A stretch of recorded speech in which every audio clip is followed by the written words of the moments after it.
Hey guys, it's Rhett and Eloise from the 100-acre wood Highlands.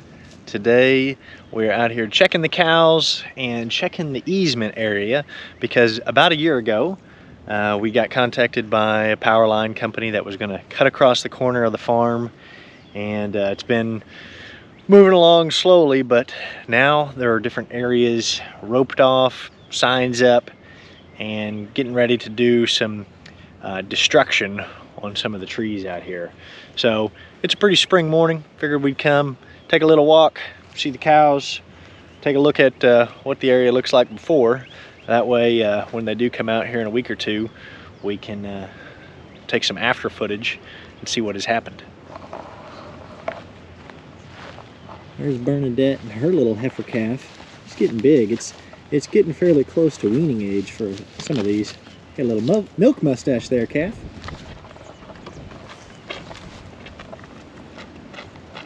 Hey Bernadette. Hey Bernie. What are you doing? What do you think of that cow, Eloise? She calls him Booze. So you guys know we had a number of bull calves born. We're gonna turn most of them into steers, but here's a little group of them. They're getting a little bigger. Nice and hairy. Got all of them ear tagged with that white one. It managed to slip out of the corral on the day that we were getting most of them tagged, so that's the only one that doesn't have an ear tag in them. But they're growing up, and all the cows recently are searching for every last little bit of green grass. We've just started greening up. Probably will still feed a little bit of hay over the next few weeks. Maybe not a whole lot, but you know, we don't average our last frost date until I think it's about the second week of April. So I think spring break next week we're supposed to have another cold front come in, but it has been beautiful and things are starting to green up, so they are thankful for that.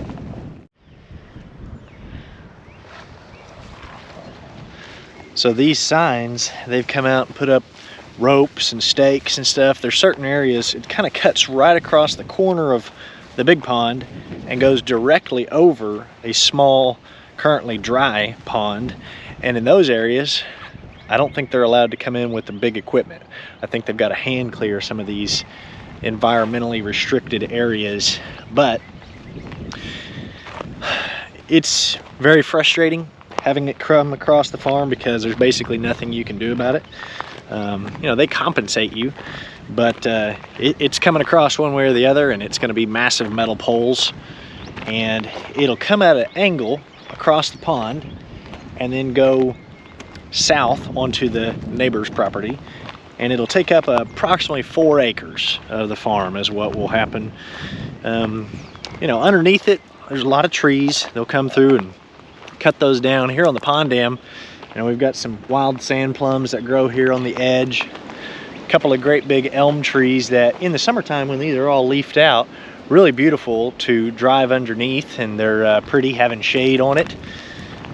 These will all get taken out, although that's really sad and I hate that.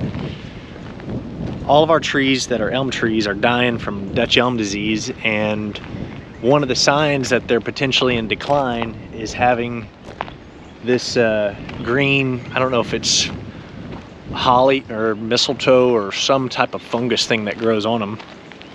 I'll show you up close here.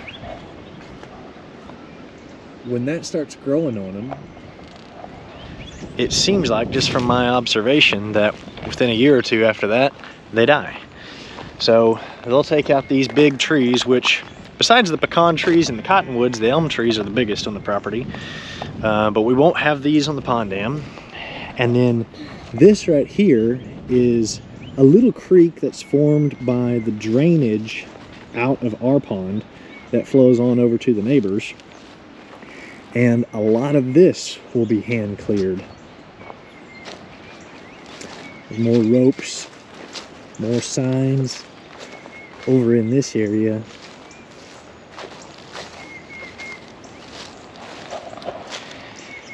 And a few days ago, they had great big equipment over on the neighbor's house, big bulldozer type equipment with kind of an arm that comes out and grabs a tree, and then some type of device at the bottom that cuts it down.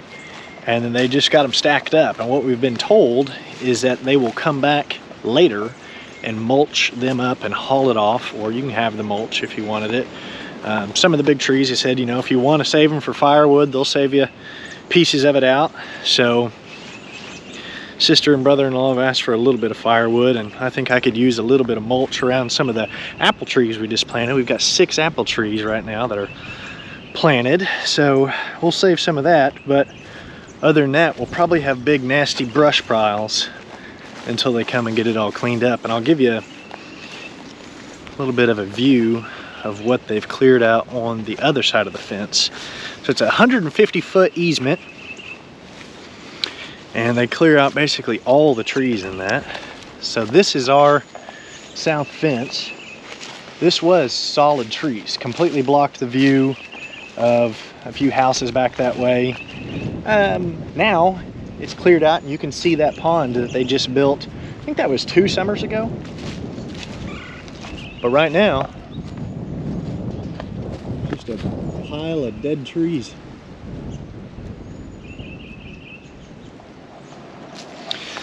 So the easement ends along their fence right here, and we've talked about planting maybe some bald cypress or something right along this to kind of block that view up again, but we'll see. We'll get some time.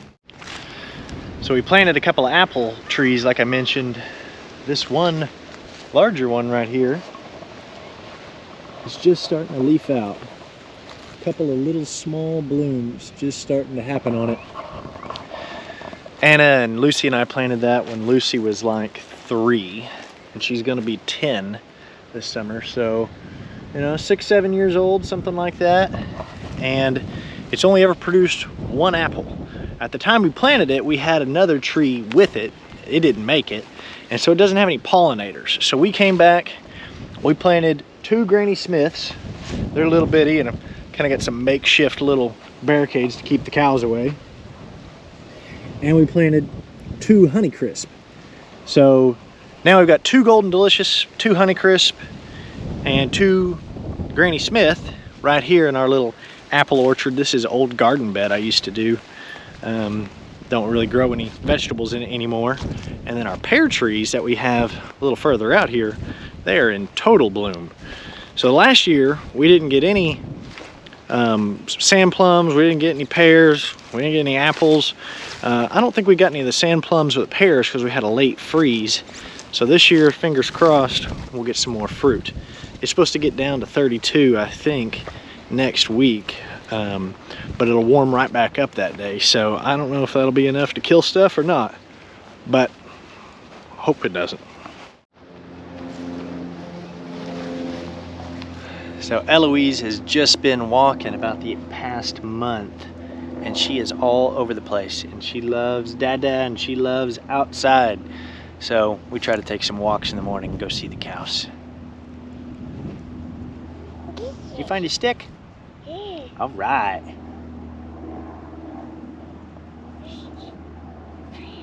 Okay, let's go for a walk. You're doing such a good job.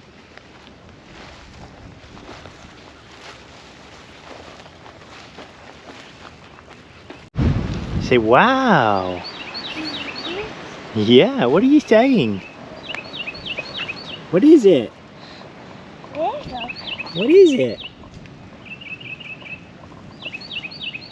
Say wow.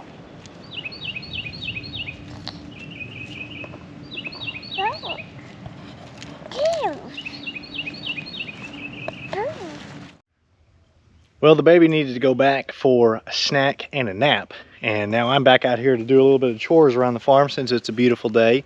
But the South Central Highland Association is hosting another Highland show in Sapulpa, Oklahoma next month on April the 6th.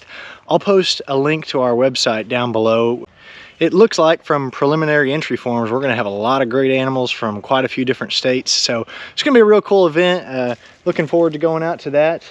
Our cows are enjoying the green grass. I'm thankful that it's getting close to springtime. Our red buds are starting to bloom. There's quite a few different edible wild fruits that grow here on the farm, but I just recently learned that red buds are edible. Never tried this before, but apparently you can make syrup You can make jelly and you can make tea out of this. So I think when I get done with some of my chores, I'm gonna go around and collect some blooms and see if we can make some tea.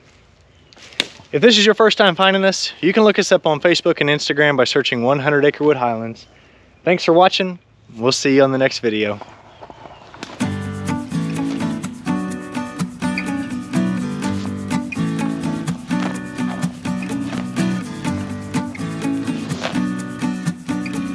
Okay, keep on reeling. You got one on. Oh, that's my lucky pole, huh? Set your pole down for 1 second around here and Lucie catches a fish with it.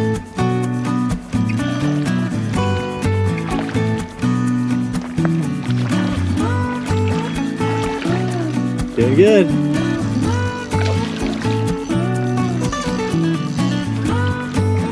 Just kind of reach down there and grab the string. Okay, you can walk down right here. Hold it. Here. Okay. Wait. Step on the pole. Just grab the string and pull it up onto the shore. There you go. We'll grab something to get the fish with. Perfect. Oh yeah, you kind of like. Oh no, I think the string's just wrapped around its tail. Nice one, Lucie. It's a pretty good sized catfish. Scary.